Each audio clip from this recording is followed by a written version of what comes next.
چشمم پلیسه رفت، اصلا چشمم پلیسه رفت، بعد چشمم قرنیش پاره شده نمیبینم، بعد موتور زد پام اتوبان فرار کرد موتوریه. Iran is one of the most misunderstood countries on Earth. Ask 10 people what they think of it, and you'll hear 10 versions of fear, silence, and suspicion.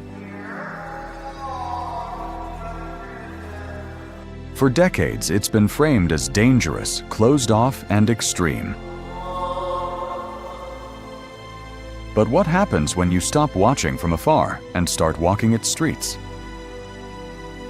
In this episode of NVL Travel Documentary, we step closer, not to confirm what's been said, but to see what's been left unsaid. Number 1. The truth you've seen.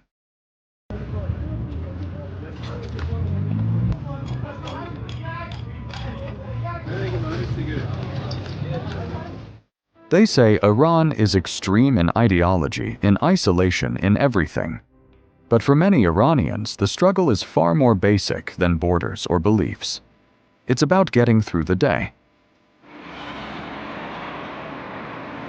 Just beyond the highways of Tehran, past the billboards and government buildings, you'll find neighborhoods that rarely make it into documentaries. Dirt roads lined with makeshift homes. Walls made of broken bricks and tarps. Power lines patched together with plastic rope. Poverty isn't hidden, it's daily life there. Children chase one another through alleys filled with dust and debris. Many of them aren't in school.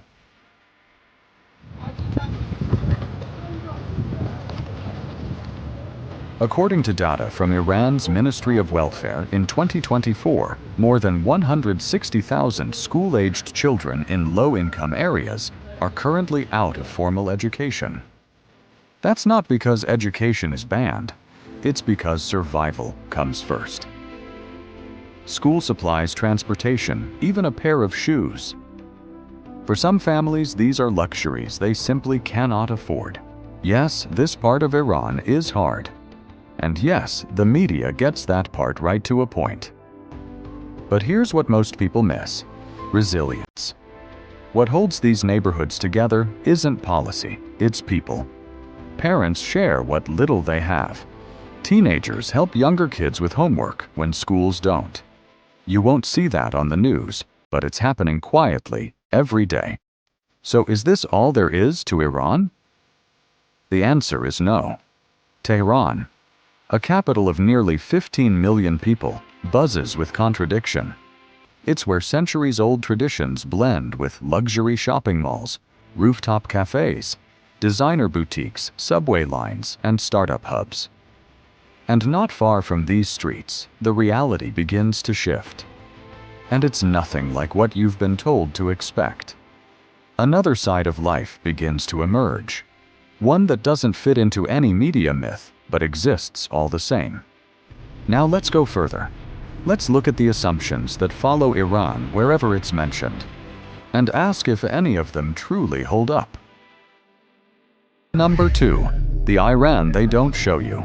It's one of the most outdated cliches still floating around, that Iran is a country where daily life unfolds on camelback, with no trace of modernity in sight. But step into any major Iranian city, and that image vanishes instantly. In Tehran, you'll see high-speed metro lines, cashless cafes, and traffic jams filled with locally produced sedans and foreign imports. In Isfahan or Shiraz, you'll find shopping malls, co-working spaces, and neighborhoods with fiber internet faster than many places in the West. Far from being stuck in time, Iran is home to one of the most self-reliant science and technology sectors in the region. Despite heavy international sanctions, the country has made notable advances in key fields. It has successfully launched satellites and developed its own space program. Its scientists and engineers contribute to aerospace design, nanotechnology, and nuclear physics. Even on social media, where filters often tell more than facts, Iran looks nothing like the stereotype. The Instagram account, Rich Kids of Tehran, though controversial, has gone viral for showcasing luxury cars, rooftop pools, branded clothing, and private parties. A side of Iran that exists well beyond the camel narrative. Of course, not every Iranian lives this way. Rural areas still exist. Some communities do rely on donkeys for transport in mountainous terrain. But so do innovation hubs. Smart cities and tech entrepreneurs building lives in a nation far more complex and far more modern than most outside viewers are led to believe. Iran living in parallel versions of the present, and that perhaps is what makes it most real.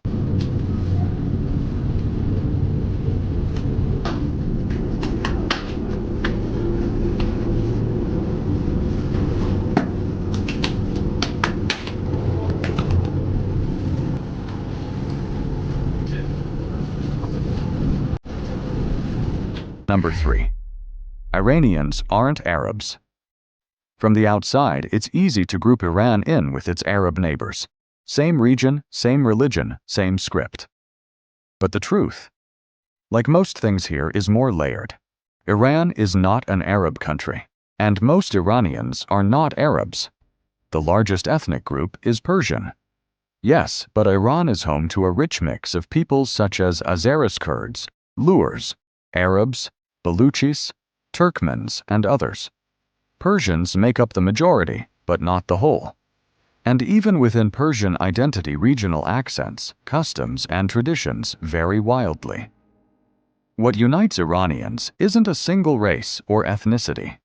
It's a shared historical and cultural fabric. One rooted in Persian civilization, shaped by Islam, and stretched across millennia. So where does the confusion come from? Partly the Arabic script, partly the religion, and partly the habit of lumping the entire Middle East into one label, Arab. But just because Iranians use the Arabic alphabet doesn't mean they speak Arabic, any more than Indonesians become Dutch because they use the Latin alphabet. The national language is Farsi, or Persian, an Indo-European language with its own grammar rhythm and literary legacy. If you speak Arabic in Tehran, most people won't understand you. Not because they reject it, but because it's simply not their tongue. So the truth is that Iranians are not Arabs, and they don't speak Arabic. When we collapse cultures into categories that don't fit, we miss everything in between. The nuance, the contradiction, the richness. Number 4, is Iran really aggressive?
religious, not radicals. To many, watching from the outside, Iran looks like a country where religion dictates everything. You see the black banners of Muharram, televised sermons, and laws written in the language of God. Iran is a theocracy. Yes, but its people are not a monolith. And religion in Iran, like everything else here, is far more layered than it first appears. Start with belief itself. Iran is predominantly Shia Muslim, but it's far from religiously uniform. The country is home to Sunni Muslims, Armenian and Assyrian Christians, Jews, Zoroastrians, and even non-religious Iranians who quietly step back from public rituals. All of them are part of the national fabric, even if not equally visible. Religion here is visible. But visibility doesn't mean extremism. It means tradition, expectation law, and in many cases, quiet negotiation. The public rituals of Shia Islam can feel intense. Mourning, martyrdom, and sacrifice. But intensity is not the same as fanaticism.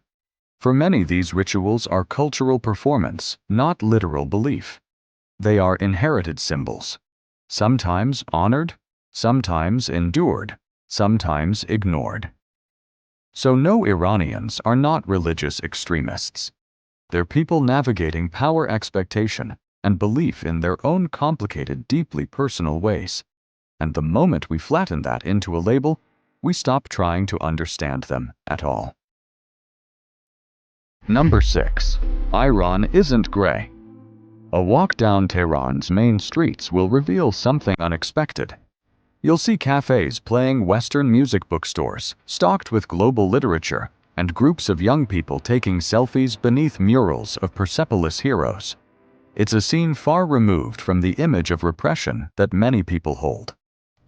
Consider TEDx Tehran, where despite political restrictions, young Iranians congregate. Many women attend without headscarves, engaging in discussions about identity, democracy, and transparency. Their presence exemplifies a generation that is navigating the system, not bowing to it. They pursue higher education code, start businesses, and attend underground concerts. Many have ambitions that might surprise you, dreams that transcend stereotypes of darkness and despair. Yes, there are restrictions. Surveillance and censorship are real. But young Iranians respond with humor, creativity, and innovation. Sometimes in hidden studios, sometimes in swanky cafes in northern Tehran, challenging norms and expectations. So is life in Iran really dull and oppressive? Not by any measure. The real picture is one of contradictions. Tradition mixed with modernity, control mixed with resistance, identity forged in nuances. Iran is not just a negative media image, but a multi-dimensional society rich in cultures and lifestyles. Number 7. Iran is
are not educated.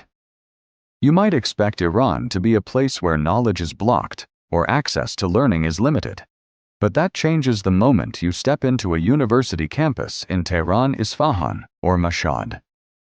Right at the entrance, you'll see students, men and women, walking with laptops, downloading lecture files via Bluetooth, gathering around bulletin boards filled with everything from robotics workshops to startup fairs and poetry readings. According to Iran's Ministry of Education, in 2025, nearly 60% of university students are women. That number doesn't just challenge stereotypes. It reshapes the future of a country, often misunderstood from the outside. Across cities and rural towns alike, over 85% of Iranians are literate, based on updated UNESCO data from 2024. A rate higher than many countries in the region. In these classrooms, students debate data science, autonomous robotics, film theory, and more. They're not just studying to survive, they're studying to build, to shape, and to speak to the world on their own terms. Education in Iran isn't without boundaries. Content is censored, access to the open internet is filtered, and certain topics remain off-limits. Private libraries, study groups, underground lectures, even VPNs. They're all tools in a quiet but relentless pursuit of knowledge. Number 9.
Ways to speak through it.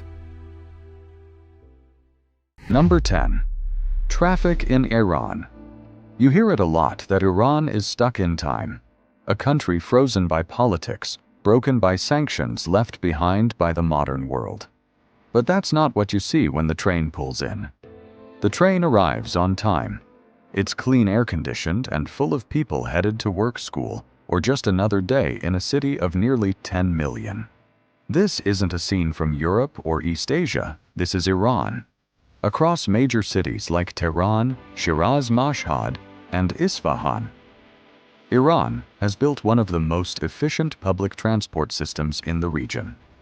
The Tehran metro alone covers over 200 kilometers, with more than 100 stations and growing. In 2025, new extensions were added to connect satellite towns, reducing traffic and giving low-income families better access to the city center. And the story doesn't end underground. Iran's national rail system spans from the Persian Gulf to the Caspian Sea, linking provinces with modern electric trains. For many Iranians, it's a lifeline and proof that development continues even when sanctions and inflation say otherwise. The same goes for healthcare. Despite economic pressure, Iran maintains one of the most affordable and accessible healthcare systems in the Middle East. With over 900 public hospitals and a strong network of community clinics, basic care reaches deep into both urban and rural areas. And here's the part that surprises many. Iran is a leader in organ transplant science, stem cell research, and even cancer treatment protocols, with some patients from neighboring countries crossing borders for care. So Iran is not stuck in the past. Its problems are real, but so is its progress. Number 11. Iranians don't hate tourists. You've seen the footage of angry crowds, fists in the air, chants of "Death to America." It's jarring. And if that's all you've ever seen, it's easy to assume Iranians hate the West or anyone from it. But then you land in Tehran, and something strange happens. Within minutes, someone helps you with your bag. Then another offers directions. By the end of the day, a stranger invited you home for dinner. The truth is, most Iranians don't hate Westerners. They're angry at policies, not people. What sounds like rage toward entire countries is often frustration at sanctions, invasions, double standards. And even then, most of it is directed at governments, not guests. As a traveler, you are not seen as a threat. You're seen as an opportunity, a connection to the world they've been cut off from for decades. Iran is one of the most hospitable countries on earth. This isn't just opinion, it's a pattern. Ask anyone who's been. They'll all tell you the same thing. The hardest part of traveling in Iran is politely turning down the 5th invitation for tea in one afternoon. In Persian culture, hospitality is sacred. It's not just politeness, it's pride. Welcoming a guest is a form of honor, and most people will go out of their way to make sure you feel safe, curious, and full. Iranians don't hate you. They'll probably ask what you think of their country. They'll want to know if you like the food, the architecture, or the poetry.